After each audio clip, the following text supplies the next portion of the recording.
The information in this webinar is not intended to treat or cure any disease and is for informational and entertainment purposes only. All right, today we're going to talk about label reading. Now, the first rule of a whole food diet is to avoid processed food. That means it's best to avoid anything that comes in a package, a can, a box, a carton, or a drive-through. The majority of your food should be things that you recognize as a plant or an animal and as close to the original form as possible. So things like fruit, vegetables, eggs, nuts, seeds, etc., those are the things you should be eating all the time. Even though these things are whole foods and shouldn't require a label, it's still important to check the label to make sure you're getting the highest quality, cleanest food possible. For instance, a label on an apple will tell you if it's organic or not and if it came from South America or California. Some meats have added preservatives, flavorings, and solutions added to them that are best avoided, so even if it just looks like plain meat, read the label anyway. The label on salmon will tell you if it's farmed or wild caught. Some nuts and seeds have been roasted in processed oils, and some frozen fruit has sugar added to it. So never assume a food is good for you until you've read the label. Now, there are some minimally processed foods that can provide convenience and variety without harming your health. You can tell if a canned food is safe by using the following guidelines. First of all, make sure it only has a few ingredients on the label. Make sure the ingredients are on the safe foods list and try to choose organic when you can. And if you can get a BPA-free can or a glass container, that will be the best. Read the labels carefully and don't believe any health claims on the package. Some safe packaged items include coconut oil, olive oil, coconut milk, tomato sauce, canned beans, and plant-based protein powder. So let's take a look at some labels and I'll teach you the best way to read them. All right? Now, the first thing I want to take a look at is these roasted garlic creamy mashed potatoes. Now, this is a really deceptive label because it's got a lot of health claims on the label. So it says, made with 100% real Idaho potatoes, sea salt, butter, and garlic. So you're thinking, oh great, this is going to be a healthy food for me. But remember, we're always going to ignore any health claims on the package. We're going to turn it over and look at the label on the back. Now, most people look at this little box right here, the nutrition facts box, and that's where they get their information. And they think if they read the information about how many carbs it has, how much fat it has, how much sodium it has, they think that that will tell them if the food is healthy or not. But that couldn't be further from the truth. What we need to do is skip that nutrition facts box and come down here, down to the bottom where it says ingredients. Now, if we look at this ingredients list, there's a few okay items on the list, and then there's some few not okay items on the list. Now, the first ingredient is Idaho potatoes, including some peel. So what that means, if we translate it, it means peeled potatoes with maybe a few flecks of peel added in, so it seems like a wholesome food. So it's a processed potato product. Maltodextrin, which comes from wheat, so if you have gluten sensitivities, that's going to be a problem for you. Sea salt, butter, dry garlic, natural flavor. Now, anytime you see the words natural flavor on a package, that means that there could be MSG in that food. Dried cane syrup, which basically means sugar, and parsley flakes. So you've got some probably MSG, some sugar, processed potatoes. Even though this package says it's natural and wholesome, don't be fooled. Always read the ingredients and check in a fashion just like I showed you. Now, let's take a look at some foods that are packaged and canned that are going to be suitable for a whole foods diet. Again, these will be convenient and they'll make it so you can, make things on the fly a little bit easier than making things from scratch. One of the first things I recommend in a lot of my recipes is coconut milk. Now, coconut milk is an amazing dairy substitute, and people always ask me what brand of coconut milk should I buy. And it just depends on where you live. So different stores will stock different brands. So I'm going to show you how to pick a high quality coconut milk without giving you the name of a brand, because wherever you live you might not be able to find it. Again, we're going to just turn the can around and look, skip the nutrition facts and just go down to the ingredients and The ingredients in this is organic coconut milk, organic coconut water, and organic guar gum. So what that's telling me is all that's in here is coconut, water, and I know that guar gum is okay because I've done the research on it. And so as I'm looking at this, the ingredient list looks great. Now, depending on what you're making with the coconut milk, let's say you're making a whipped cream with coconut milk, you're going to want a high-fat coconut milk. So if the can says light on there, that just means there's a lot more water than fat, and you won't be able to make a nice fluffy whipped cream. If it's a light coconut milk, you will be able to use it for smoothies or beverages and that sort of thing. If you want to see if it's a high fat content or a low fat content with the coconut milk, this is one of the times where you will look on the nutrition facts. And if you look right here, it says saturated fat 50%, and that basically means half the can is going to be filled up with coconut fat and half of the can is going to be filled up with water. So if you refrigerate this, the fat will float to the top, and you can use the top half of the can to make whipped cream or whatever solid coconut dessert you want. If you want to use it for a smoothie or a shake, you just mix it up and you can use the water content as well. Okay, if you're trying to ditch the soda habit but you love the fizziness of soda, one thing you can do is get some natural spring water. Now, when you're looking for natural spring water, I want to encourage you to get it in glass, not plastic. If you get it in plastic, you have to worry about all the BPA and the plastic toxins. Getting it in glass will help you avoid that.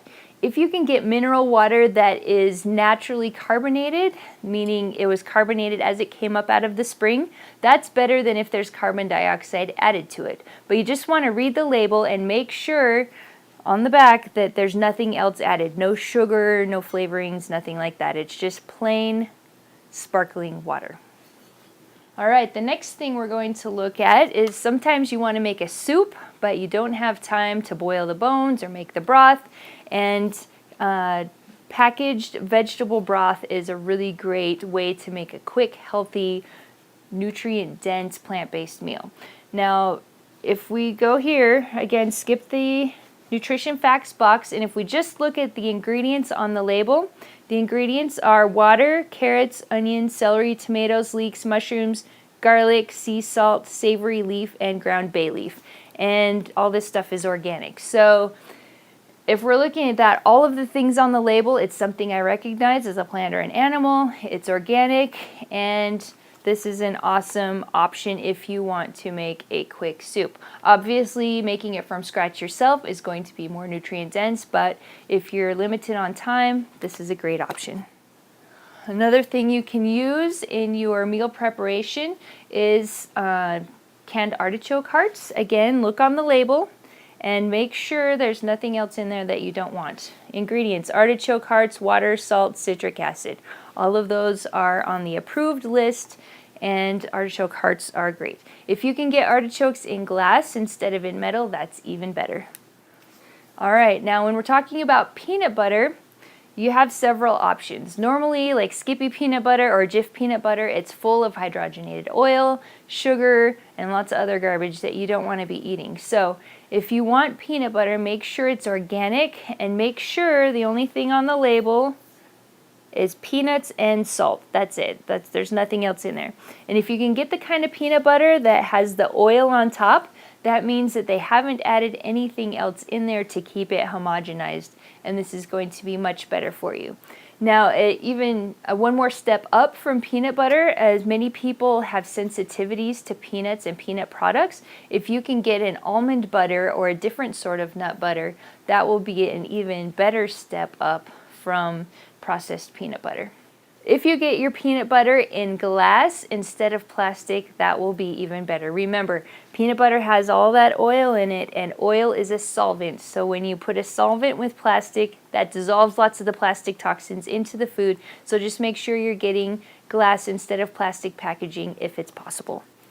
Another thing we use all the time is black beans or other bean products. Now you can soak them yourself and prepare them, but it takes a little while longer. If you're in a hurry or if you need something quick and convenient, getting some organic canned beans is a good option. Now again, remember, turn the label around and read the label on the back. The only thing that's in here is organic black beans, water, and sea salt. All of those are on the approved list. If you can get a BPA-free can, even better. Now, lots of people ask me about chocolate, and in this program, I'm going to teach you how to make the most delicious, nutrient-dense raw chocolate you've ever tasted. It's amazing. But if you don't have the time or the inclination to make your own chocolate, I found this chocolate. It's Trader Joe's 85% cacao chocolate, and this is the next best thing to making your own chocolate. Now, a lot of people recommend a 70% cocoa content or more if you're eating chocolate for health purposes, but if you can get it higher, that's even better, and I've found this Trader Joe's brand is pretty awesome.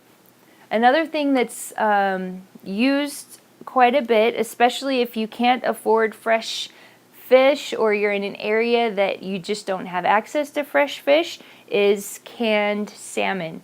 Now, you use the same rules that apply to fresh salmon. Make sure that it's wild-caught Atlantic salmon. That is going to be the best, highest nutrient density you can get out of a salmon, and also the lowest toxicity. And when you're reading the ingredients on the can, just make sure that the only thing in there is Alaskan pink salmon and salt. Make sure there's no other additives, flavorings, colorings, or anything like that. Read the label very carefully. Another thing we use often is things like canned pumpkin. So this is great because a lot of people just don't have access to fresh pumpkin, and it's great for soups or pies or cakes or muffins, that kind of stuff. So again, when you're looking for a can of food, if you can get it organic, that's going to be better. But at least look at the label, and in this can it says ingredients, pumpkin. That's it. There's nothing else added. A lot of cans of pumpkin have sugar and salt and other things added that just aren't necessary. So read the label carefully. Get it organic if you can. We've also got some canned sardines. These are amazing. The small fish are very high in omega-3 fatty acids. A lot of times it's difficult to get your hands on fresh small fish, so getting them in the can is a good option.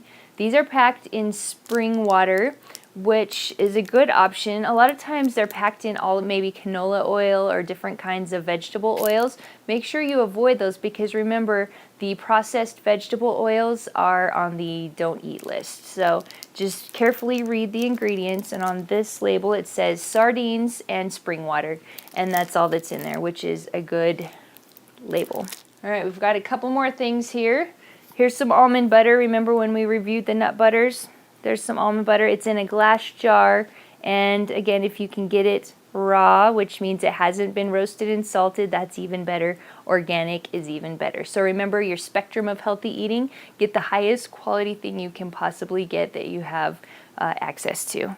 Here's coconut oil. We're going to use a lot of coconut oil because coconut oil is going to replace a lot of your processed vegetable oils. Some coconut oil has been highly processed and deodorized so that it doesn't smell like coconuts. You need to read the label carefully. Make sure that it's a high quality coconut oil. This one is virgin coconut oil, and you just need to read the label and make sure that it has not been processed at all. And right here on the back it says 100% organic virgin coconut oil. That's it. If you open up the jar and it doesn't smell like coconut, that means it's been deodorized, and you should probably find a different brand. Again, this is in glass. Remember, fat is a solvent, and you don't want solvents next to plastics, or you're going to be dissolving the plastic toxins into your food. And last of all, sometimes you're going to want to use protein powders or superfood powders. This is a Green Smoothie Girl red superfood powder, and I really love this. It tastes kind of like Kool-Aid. It's great for kids. If you don't like the taste of water and you want to drink more water but you want it to taste good, this is awesome. It's like a vitamin supplement, but you just drink it like juice or Kool-Aid. If you look on the back, I'm not going to read all these ingredients to you, but basically it's antioxidant rich berries and fruits. It's got vegetables and some herbs in there, and it's got some probiotics in there. So I've read the list very carefully. I've made sure it's sweetened with stevia. I've made sure there's no processed ingredients in there. I've made sure there's no sugar in there. I've made sure there's no oils in there. It's just 100% berries and superfoods and herbs and some stevia to sweeten it. So this is on the approved list as well. Okay, so this label reading class was not to show you what products to buy or what products you need, but what I want you to do is be able to walk in the grocery store with confidence and be able to go down any aisle, pick up a can of food or pick up a food item, look at the label, and instantly know if this is something that's on the approved food list, on the green end of the scale, or if it's on the scary end of the scale, which is the processed foods, or red end of the scale. This is just to give you confidence to be able to turn the label around, read the ingredients, and instantly know if it's a food you should buy or a food you should avoid. I hope this helps, and I'll talk to you real soon.